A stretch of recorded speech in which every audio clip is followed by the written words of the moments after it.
Welcome back, Roof, to a bump-by-bump rundown. The wide world of wiggle. I'm Danny Bedrosian. And I'm Dr. Funkenstein, George Clinton here. Boom, boom. We got a new episode for you guys. And we're doing a classic, a real classic. Which one is that? We're doing A Sunday Kind of Love. Oh, wow. Sunday Kind of Love. By the Parliaments. Yeah. Oh, the demo. The demo, okay. So this was an acetate. This was an acetate demo that never was legally released. It was actually the song that most doo-wop groups, cut their teeth on. Gotcha. I Want a Sunday Kind of Love by, I think, the Harp Tones. Harp Tones. And that was like something that every doo-wop group learned in the 50s. That was any projects you went by, you would hear somebody doing that harmony because they had real beautiful harmony with the harp tones back in those days. Uh-huh. So yeah, Sunday Kind of Love was the one that you really wanted to know if you was going to do an amateur show at the Apollo or high school. Yeah, that was one of those. How did that? Do you remember how some of it went? The lines, some of the lines. Sunday, I want a Sunday kind of love, the love that lasts till Saturday night. Oh, nice. I want a love that's love at first sight. I want a Sunday kind of love. Damn. Wow, that's amazing, G. Yeah. That appeared on an acetate with another track called "The Wind." Right. The Wow. Wind. And that might be a different episode, but was one an A side The and one a B side? Wind. Both of those was like famous doo-wops. And if you went to the Apollo, I forgot who made The Wind, but that was that same area. Yeah. Same era rather. Same, moment in time. The Wind, but yeah, we used to do that one. In every group, you go to amateur show and be 3 or 4 groups singing the same song. Right, exactly. Yeah. I remember the Paragons did a version of The Wind. Now, who were the Paragons? Paragon was another one of those doo-wop groups that came along the late 50s. It was almost the 60s. Okay. Yeah. And from Jersey? Were they from Jersey? I think they're from New York City. Okay. And they did a version of The Wind along with some other song. Now you're making me have to go back on my doo-wop history now. The Paragons meets the... Somebody gonna write you and tell you. The Jesters. Okay, the Jesters. The Jesters made a version of The Wind. That's what it was. The Paragon and the Jesters. Okay. And the Jesters sang The Wind. That's what it was. Okay, nice. Now this was I'm gonna say for the people who was on this track. So obviously George Clinton. This is an early incarnation of the Parliaments, but it's funny because this is 56. You guys did that 56. 56 and 57. Yeah. Yeah. And this isn't even the original because the original lineup had Glenn Carlos and some other people. Gene Boykin. Yeah, and Glenn Carlos was already gone by the time you guys recorded. Yeah, it. he was. Matter of fact, he was in. Oh no, he's there. He's on there. Glenn's on there. June might not have been on that one. That's June Mitchell. Danny Mitchell. Yeah, Danny Mitchell. Right. That was the one that did my hair. Matter of fact, he showed back up in '80 and did my hair for Trumpulation. Oh, for the trumpet. Oh, he's the one who did the process. Yeah, he was still doing hair at that time. That's nasty. So George Clinton, Robert Lambert, Glenn Carlos, Charles Davis, and Gene Boykins. Wow. That's the 5 on that one. Okay, now who sang what, G? Who was who, like tenors? Man, we didn't even know. Only one we knew the difference was the lead singer, the bass, and the tenor. We didn't even know how to call it. Who was the lead singer on that one? Gene Boykin. Gene Boykins was the lead singer on that one? And there you go, that group right there. Yeah. And that's Gene right there in the front. But even this picture is some people different. Glenn is missing. And that's Herbie Jenkins is there instead. He's not on this one. Herbie instead of Lambert. Right, instead of... This is literally the first group. Oh, this is the... Okay, got you. So who was... So you said Gene Boykins was the lead. Who sang bass? on A Sunday Kind of Love? Do you know?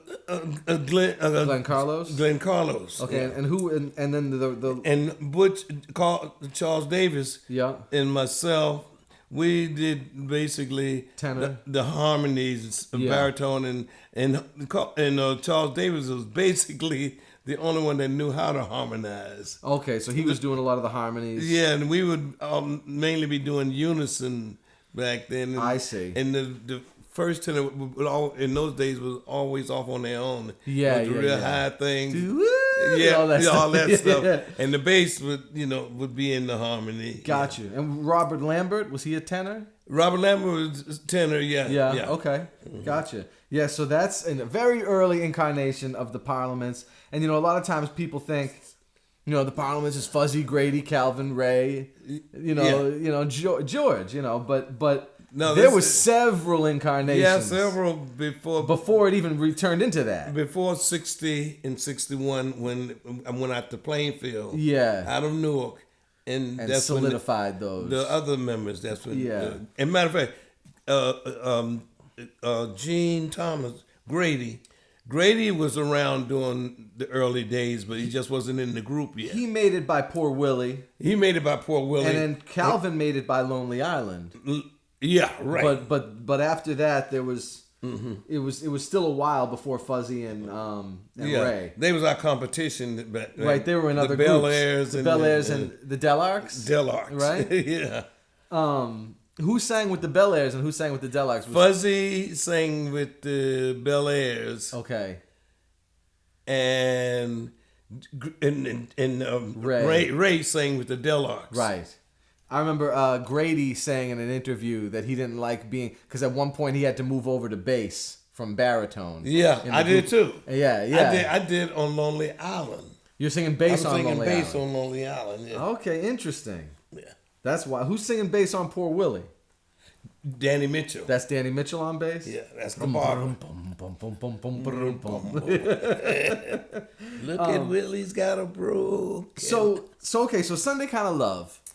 How can somebody hear this? Does this exist anywhere? Do you have a copy? No, I don't have a copy yet. How many copies do you think were made? About 2.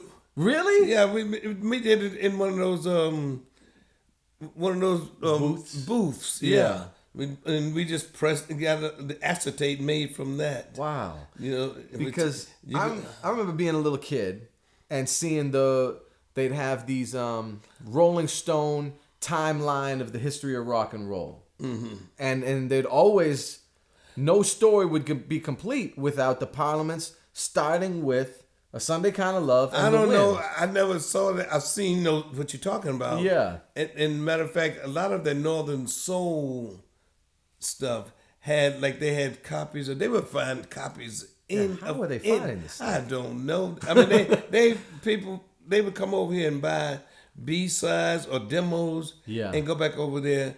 They did that with rock and roll too in the late 50s. Yeah. They started doing old blues. That's why you got so many Led Zeppelins and doing Muddy Waters and all of that. Yeah. Even the Beatles and Rolling Stone doing the Twist and Shout. Right. That was a thing. They would buy old R&B records over here and go back over there and to become hits over there. Right. And those kids grew up to be those rock stars, playing that blues and R&B in the late 60s and 70s. Right. And now they did it, lately they've done it with Parliament, Funkadelic, and people from Detroit, Northern Soul, in the 60s, in the 70s. Yeah. That stuff is beginning to be really famous again. The Northern Soul stuff. Stuff. But this is so much, this is 10 years older than stuff that was even called Northern Soul. Yeah, but I mean, it's the same people that did this, what we're talking about. Yeah. Did Northern Soul. It's the same. Archivist type. Yeah. And like I say, Sunday Kind of Love, I don't remember that being on nothing but a plastic demo tape. Now, did you give that demo to anybody? Do you remember what happened to the 2 copies? No, because it was, you can go in there and put a quarter in the machine and just get in there in the booth and all of you stick your head in there and sing it. You were 15 when you did this. Yeah, we did that. Yeah, about 15. Yeah. And I forget the manager name, but he had the copy for a while. Okay. But just like Lonely Island popped up, I don't know where. But there was a little bit more distribution for Yeah, something well, like yeah, a well, Lonely release- Island, because that was release on that. Flip or somebody. Yeah, it was on 2 different labels. Flip Records. Oh, it was on 2 different ones? Yeah, they had 2 different. Matter of fact, I ran to the guy who actually owned the label recently. Really? Yeah. And then APT Records was what Poor That was Willie Poor and Party Willie. Boys. Yeah. That would have been 58. Yeah, 58, yeah. But Sunday Kind of Love, super old. If anybody out there has a copy of this, let us know. Okay? Yeah. We'd be very interested to hear. Right. I mean, the one we was talking about for a while, the Beatles, Sgt. Pepper. Pepper's. We had forgot about that because we knew we did it in the studio, but it never released. All of a sudden, somebody found the tapes and they released it. Yeah. I've seen that one lately. Now, what's interesting is the instrumental was really readily available for a long time. But the vocal version was the one that was the most rare for Sgt. Pepper's. Yeah, right. And one day it showed up on YouTube.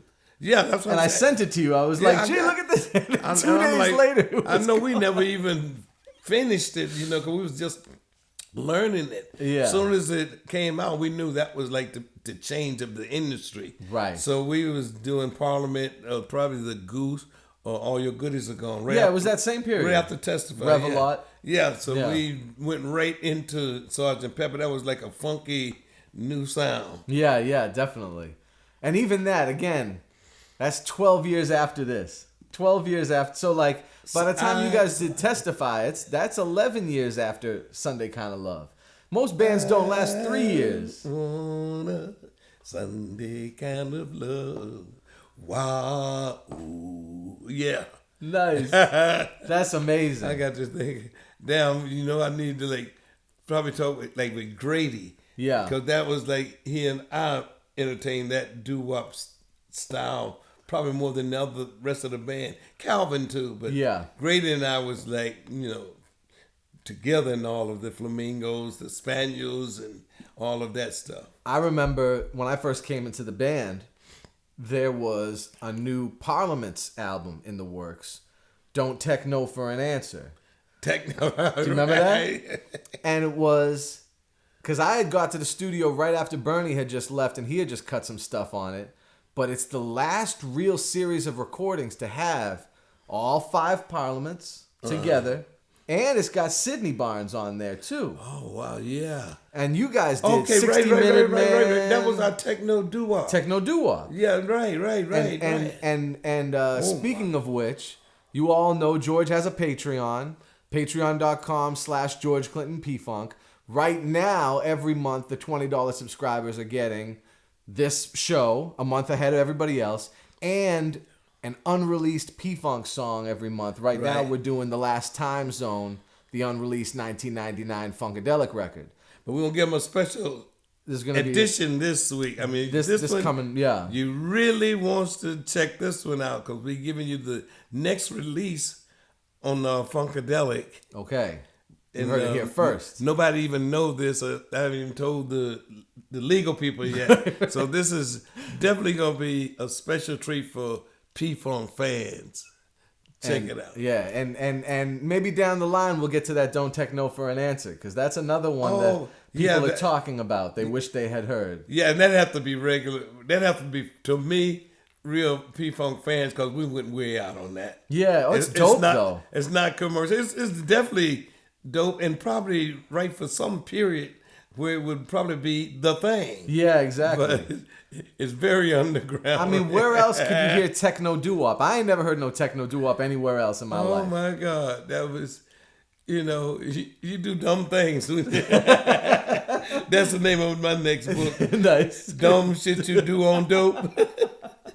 Well, that was one of them that we really enjoyed because it sounded good. One thing made it out to the light of day. It was the version of Good Night, Sweetheart. That ended up on How Late. It did? Yeah. Okay. Good Night, Sweetheart. Good Night, Sweetheart. Yeah, because that was Spaniels, who was my favorite group, even during the Sunday Kind of Love days. Okay. The Spaniels, Good Night, Sweetheart. Yeah. That was like the Prince or the Temptations of that time. Yeah, that's awesome. So you heard it here first, A Sunday Kind of Love, the inside scoop on the oldest song in the P-Funk canon. Again, A bump by bump rundown. It's brought to you by George's Patreon, patreon.com/George Clinton P-Funk. I am the keyboard player from P-Funk and the author of the authorized P-Funk song Reference. It's out now in Roman and Littlefield. To get more information on all these songs, my name's Danny Bedrosian. I'm George Dr. Funkenstein Clinton. This has been a bump by bump rundown. The wide world of wiggle.